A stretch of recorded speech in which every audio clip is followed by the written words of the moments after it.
quisiera desde el primer punto es no plantear en temas mediáticos las diferencias de opiniones que podamos tener como hija, por quien siento un profundo respeto, profunda admiración, y de ahí es el aprecio que siento por ella y por su lucha y por su forma de llevar adelante sus luchas.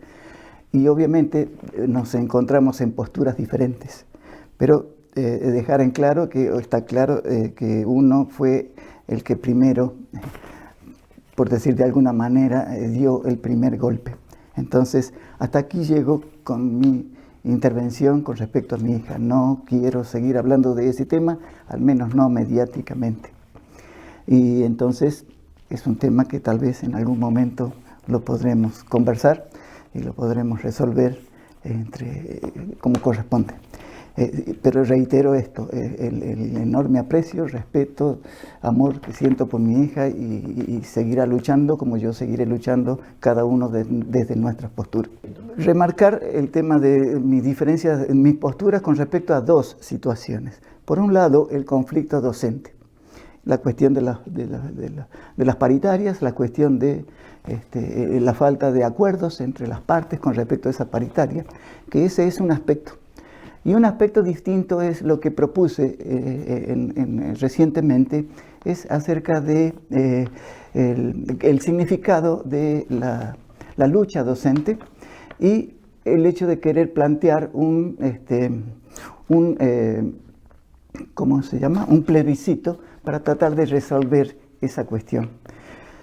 Entonces, en la primera parte de esta nota se refiere justamente al conflicto laboral, y en él planteo el hecho de que sigo insistiendo en la corresponsabilidad de las partes frente al contrato paritaria, que obviamente no se está pudiendo cumplir, por más que sí hay avances en ello, pero todavía sigue habiendo resistencia, particularmente por parte de los gremios, de los dirigentes gremiales, y entonces el conflicto sigue existiendo. Vuelvo a reiterar mi planteo de que se trató de un contrato entre partes. Y si bien es cierto que es una paritaria, una cuestión salarial, cuando un contrato no se cumple o no se está de acuerdo, hay dos caminos. Un camino es rever el contrato y ver si se puede reajustar, cosa que aparentemente no se quiere hacer. Y la otra cuestión, que sería lo razonable, es hacer intervenir a un tercero, en este caso a un juez, que dictamine sobre la implicancia o la conveniencia o la validez de ese contrato. Eso sería lo razonable. Entonces, frente a dos partes que no están de acuerdo en algo, que sea la justicia la que dirima, y de esa forma nos evitaríamos algo muy importante, que sería la lucha, el enfrentamiento a la violencia. Esa es mi postura, que no se hizo. Y acá hago una fuerte crítica, no solamente al gobierno, sino a los dirigentes gremiales, porque actuaron con irresponsabilidad frente a el conflicto que se está generando. Lo planteé y lo vuelvo a reiterar. ¿Por qué en casi todo el país, por qué casi todos los municipios acuerdan paritarias y sin que eso implique luego tremendos conflictos? ¿Y por qué acá, en este estado provincial y tal vez uno o dos estados más, no logran llegar a este mismo acuerdo? Algo está pasando. Y desde mi punto de vista es justamente la irresponsabilidad con la que se manejó las paritarias, de parte del gobierno y de parte de los representantes gremiales. En una nota anterior, en donde yo ya me hacía un costado con respecto a la cuestión salarial y me concentraba nada más que en la cuestión de qué es lo que significa cuando un docente dice que luchando también se educa. Una frase que a mí me llegó muy fuerte. Y la otra frase que a mí también me llega muy fuerte es la que se manifiesta que es mucho más importante que los alumnos aprendan a luchar antes que a estudiar. Esas dos frases las quiero rescatar, y a partir de ahí surgió la idea de un plebiscito. Y ahora les planteo estas preguntas con el respeto que se merecen los padres o la comunidad.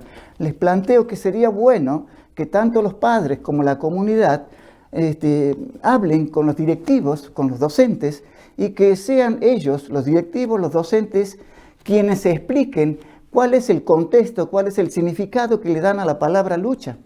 Entonces, ¿qué significa para un docente cuando dice los docentes luchando también educan? ¿A qué se refieren? ¿Cuál es el contexto? ¿Cuál es el contenido de ese mensaje? Y mucho más el que sigue. Es mucho más importante que aprenda a luchar que a estudiar.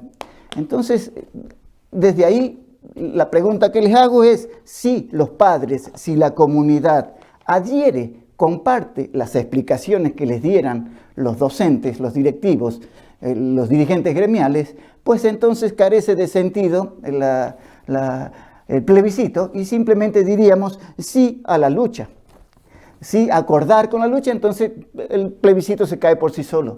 Pero desde ahí es donde mi propuesta es, bueno, hablar con los docentes, hablar con los directivos, hablar con los dirigentes y que expliquen en qué contexto están planteando la palabra lucha, a dónde apuntan, qué significado le dan. Y desde ahí esta nota, ¿no? Y desde ahí sería como planteo al final de la misma, es el fin del plebiscito. Simplemente reiterar una convocatoria que está circulando en la cual padres de escuelas están pidiendo a los docentes, a los alumnos, a la comunidad, que participen en una movilización que creo que se haría el sábado a la tarde en apoyo y en el intento de recuperar y de volver al inicio de clases. Entonces, simplemente eso, dejar abierta esta convocatoria a todos aquellos que realmente consideren que más allá de los conflictos, más allá de los reclamos, creo que ya es tiempo de poner un poco más de razonabilidad, de sentido común, de criterio, de respeto frente a todas las cuestiones que están sucediendo. Y el conflicto, como lo planteo arriba, si no se pueden poner de acuerdo entre las partes, antes que caer en la lucha, la violencia, el enfrentamiento, ¿y por qué no hacer que la intercesión de un juez, ¿no? Que dirima un conflicto y que se dirima pacíficamente, que es mi propuesta?